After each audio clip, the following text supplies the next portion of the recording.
नमस्कार विद्यार्थी मित्रांनो LLB 3 इयरची cap round institute level round ही एक्सटेंड झालेली आहे आणि ज्या विद्यार्थी मित्रांना आतापर्यंत ऍडमिशन भेटलेलं नाही अशा विद्यार्थ्यांना आणखीन एक चान्स हा भेटलेला आहे. परंतु हा चान्स घ्यायचा असेल, याच्यामध्ये तुम्हाला पार्टिसिपेट व्हायचं असेल तर परत एकदा नव्याने तुम्हाला कॉलेज ऑप्शन द्यायचे आहेत. तर हे कॉलेज ऑप्शन देण्याची लास्ट डेट काय आहे, त्यानंतर ऍडमिशन कुठल्या डेटला घ्यायचं आहे आणि हा फॉर्म नेमका कसा भरायचा, कुठले डॉक्युमेंट अपलोड करायचे आहेत, नेमकं काय करायचंय, अशा सर्व प्रश्नांची उत्तरं या व्हिडिओमध्ये पाहणार आहोत. मित्रांनो, मी प्राध्यापक डॉक्टर वैभव इंगळे, स्वागत आहे तुमचं आपल्या इन्फॉर्मेशन कट्टा या युट्यूब चॅनल मध्ये. मित्रांनो, व्हिडिओ सुरू करण्यापूर्वी तुम्ही जर चॅनलला नवीन असाल तर चॅनलला सबस्क्राईब करून घ्या. असे सर्व महत्वपूर्ण अपडेट तुम्हाला मिळत राहतील. चला तर मित्रांनो, सुरू करूयात व्हिडिओ. मित्रांनो, आपण जेव्हा सीईटी सेलच्या ऑफिशियल वेबसाईटला येऊ तर नोटीस नंबर 5 हे एकदा आपण चेक करून घेऊयात, ज्याच्यामध्ये IMP डेट्स आपल्याला समजतील. तर LLB 3 इयर MAd BPAd MPAdच्या या सर्व कोर्सेस एक्सटेंड झालेल्या आहेत. तर याची LLB 3 इयरची डेट 28/9/2024 आणि 29/9/2024 म्हणजेच आज आणि उद्या. तुम्ही जर आतापर्यंत रजिस्ट्रेशन केलं नसेल तर नवीन रजिस्ट्रेशन देखील करू शकता. तुमचा फॉर्म चुकला असेल तर तो फॉर्म एडिट करू शकता. फॉर्म कसा एडिट करायचा आहे याविषयीचा व्हिडिओ ऑलरेडी आपल्या चॅनलला मी बनवलेला आहे. तो पाहिला नसेल तर पाहून घ्या आणि त्यानुसार तुमच्या फॉर्म मध्ये चेंजेस करून घ्या. आणि त्यानंतर आज आणि उद्या या 2 दिवसामध्ये लगेच तुम्हाला कॉलेज ऑप्शन, कॉलेज चॉईसेस हे द्यायचे आहेत. हे कॉलेज चॉईसेस दिल्याशिवाय तुम्हाला ऍडमिशन भेटणार नाही, तुमचा मेरिट लिस्ट मध्ये नंबर लागणार नाही. त्यानंतर मग 30 तारखेला लगेच कॉलेज मेरिट लिस्ट जनरेट होईल आणि 30 आणि 1/10/2024 म्हणजे 30/9/2024 आणि 1/10/2024 या 2 दिवसामध्ये जाऊन तुम्हाला ऍडमिशन घ्यायचं आहे. आता पाहूयात की हा फॉर्म नेमका कसा भरायचा आहे. तर सर्वात अगोदर आपल्याला या cap application for LLB 3 year या वेबसाईटला यायचं आहे. त्या वेबसाईटची लिंक तुम्हाला डिस्क्रिप्शन बॉक्स मध्ये दिलेली आहे. या वेबसाईटला आल्यानंतर अशा प्रकारचा इंटरफेस तुमच्या समोर ओपन होईल. काही इन्स्ट्रक्शन्स येतील. तर यापैकी 2 इम्पॉर्टंट इन्स्ट्रक्शन्स आहेत, जे विद्यार्थी आतापर्यंत ज्यांना ऍडमिशन भेटलेलं नाही असे सर्व विद्यार्थी यासाठी एलिजिबल असणार आहेत. त्याचबरोबर कॅप राऊंड 4 मध्ये जे काही सूचना दिलेल्या आहेत त्या सूचना या ठिकाणी लागू असणार आहेत आणि कॉलेज सिलेक्शन करणं हे कंपल्सरी आहे, त्याशिवाय तुम्ही या ठिकाणी एलिजिबल नाहीये. तर आता आपण पाहूयात की हा फॉर्म नेमका कसा भरायचा आहे. तुम्ही जर सीईटी दिलेली असेल आणि आणखीन रजिस्ट्रेशन केलं नसेल तर तुम्हाला न्यू कॅन्डिडेट रजिस्ट्रेशन या ऑप्शन वरती जाऊन अगोदर रजिस्ट्रेशन करायचं आहे. आणि ज्या विद्यार्थ्यांनी ऑलरेडी रजिस्ट्रेशन केलेलं आहे त्यांना लॉग इन या बटनावरती क्लिक करून तुमचा लॉग इन आयडी आणि पासवर्ड इथे टाकून लॉग इन या बटनावरती क्लिक करायचं. लॉग इन या बटनावरती क्लिक केल्यानंतर तुम्ही तुमच्या अकाउंटला या ठिकाणी लॉग इन व्हाल. तर इथे काही सूचना आहेत त्या तुम्ही एकदा वाचून घ्या आणि त्यानंतर इथं फर्स्ट, सेकंड, थर्ड राऊंडचं तुम्हाला ऑप्शन दाखवतील, कुठलं कॉलेज अलॉट झालं होतं, नाही झालं होतं.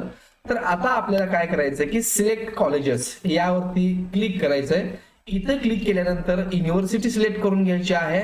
ज्या युनिव्हर्सिटीमध्ये तुम्हाला कॉलेज ऑप्शन द्यायचे आहेत ते कॉलेजेस तुम्हाला सिलेक्ट करून घ्यायचे. तर मी या ठिकाणी आता एक युनिव्हर्सिटी सिलेक्ट करतोय आणि सर्च कॉलेजेस यावरती सिलेक्ट करतोय.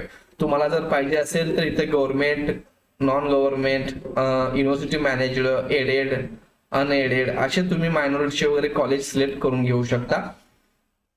तर आता इथं युनिव्हर्सिटी सिलेक्ट करून सर्च कॉलेजेस केल्यानंतर सर्व कॉलेजची एक लिस्ट तुम्हाला या ठिकाणी पाहायला मिळेल. तर त्यापैकी ज्या कॉलेजला तुम्ही इंटरेस्टेड आहात त्या ठिकाणी तुम्हाला ऑप्शन द्यायचे आहेत. आता हे कॉलेज ऑप्शन देत असताना तुम्हाला एक महत्वपूर्ण काम करायचं आहे की त्या कॉलेजमध्ये सीट्स व्हॅकंट आहेत किंवा नाहीत. आणि जर सीट्स व्हॅकंट असतील परंतु त्या EWS च्या असतील आणि तुमची कॅटेगरी EWS नसेल तर त्या कॉलेजला ऑप्शन देऊ नका. कारण EWS च्या सीट्स फक्त EWS कॅन्डिडेट्सनाच भेटतात, त्या ओपन साठी किंवा इतर कास्ट मध्ये कन्वर्ट होत नाहीत. इतर सीट मात्र ओपन मध्ये कन्वर्ट होऊ शकतात. NRI असतील, मॅनेजमेंट कोटा असेल किंवा इतर ज्या कुठल्या सीट्स आहेत त्या ओपन मध्ये कन्वर्ट होऊ शकतात, मात्र EWS च्या होत नाहीत. आणि बऱ्याचशा कॉलेजमध्ये फक्त EWS याच सीट्स शिल्लक आहेत. जर तुम्ही EWS मध्ये येत नसाल तर तुम्हाला ते ऑप्शन भरायची गरज नाहीये, तुम्हाला त्या सीट्स भेटणार नाहीये. त्यामुळे थोडस वॅकन्सी किती आहे आणि कोणत्या कास्टला आहे ते चेक करा. ओपनला असेल तर इतर सर्व कास्टचे त्या ठिकाणी अप्लाय करू शकतात. तुम्ही ओपन कॅन्डिडेट्स आहात, परंतु जर तिथे SC ST ला जागा असेल तर देखील तुम्ही अप्लाय करू शकता. जर तिथं SC ST किंवा अदर कॅटेगरीचे विद्यार्थी नाही आले तर ती जागा ओपन मध्ये कदाचित कन्वर्ट होऊ शकते. पण SC ST चे कॅन्डिडेट तिथं आले आणि SC ला जागा असेल किंवा OBC ला जागा असेल, OBC कॅन्डिडेट आले तर मात्र ओपनच्या विद्यार्थ्यांना ती भेटणार नाही. त्यामुळे ज्या कॉलेजला ओपन साठी किंवा NRIच्या सीट्स आहेत अदर दॅन महाराष्ट्र सीट आहेत, या मात्र ओपनला मिळू शकतात. तर ही वॅकन्सी कशी चेक करायची याचा व्हिडिओ देखील आपल्या चॅनलला आहे, त्याची लिंक मी तुम्हाला डिस्क्रिप्शन बॉक्स मध्ये देतोय. ते एकदा चेक करून घ्या आणि त्यानंतर तुम्ही कॉलेज ऑप्शन्स हे देऊ शकता. आणि तुम्ही जर मॅक्झिमम जितके कॉलेज आहेत सर्व कॉलेज दिलेत तरी काही हरकत नाही. नंतर तुम्ही कुठल्या कॉलेजला जायचं ते तुम्ही शॉर्टलिस्ट करून घेऊ शकता किंवा ठरवू शकता.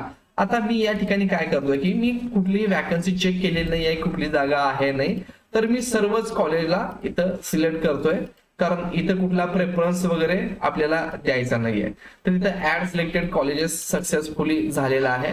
तर हे सर्व कॉलेजेस 8 कॉलेजेस इथं सिलेक्ट झालेले आहेत. परत मी दुसऱ्या युनिव्हर्सिटीमध्ये इथं चेक करतोय किंवा दुसऱ्या युनिव्हर्सिटी मधील कॉलेजेस सिलेक्ट करून घेतोय. तर नांदेड युनिव्हर्सिटी मधील जे काही कॉलेजेस आहेत ते परत मी इथं सर्च करतोय आणि सर्व कॉलेज ऑप्शन इथं मी देऊन घेतोय.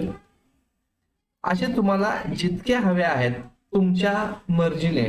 एखादं वाटलं की तुम्हाला नाही मला हे नको आहे, फक्त मी 2 किंवा 4च कॉलेज देणार आहे, तर ते देखील तुम्ही करू शकता. तर ज्या ज्या कॉलेजला तुम्हाला ऑप्शन द्यायचे आहेत तुम्ही 2 देऊ शकता, 4 देऊ शकता किंवा सर्वच्या सर्व तुम्ही हे देऊ शकता. तर मी एक 3 युनिव्हर्सिटी मधले सर्व कॉलेजेस या ठिकाणी देऊन घेतोय. आता हे सर्व कॉलेजेस ऑप्शन्स चूज केल्यानंतर, कॉलेज सिलेक्ट केल्यानंतर पुढची जी स्टेप आहे ती म्हणजे कन्फर्म चॉईसेस. आता हे एकूण 26 कॉलेज ऍड झालेले आहेत. तर कन्फर्म चॉईसेसला मी इथं क्लिक करतोय, एक पॉपअप येईल, तर इथं कन्फर्म करायचंय. कन्फर्म केल्यानंतर तुमच्या समोर या ठिकाणी आता कॉलेजची लिस्ट इथं आलेली आहे. तुम्ही जे कॉलेज सिलेक्ट केलेले आहेत सर्व लिस्ट आलेली आहे. एवढं केल्यानंतर तुमचा फॉर्म आता लॉक झालेला आहे. या ठिकाणी पहा, अनलॉक युअर चॉईसेस, म्हणजे तुमच्या जे चॉईस दिलेले आहेत ते लॉक झालेले आहेत आणि तुमचा फॉर्म जो आहे तो आता व्यवस्थित लॉक झालेला आहे.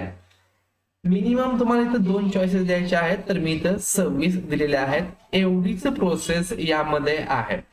आता यानंतर मेरिट लिस्ट लागेल तेव्हा कसं चेक करायचं हे आपण नेक्स्ट व्हिडिओ मध्ये पाहूयात. धन्यवाद.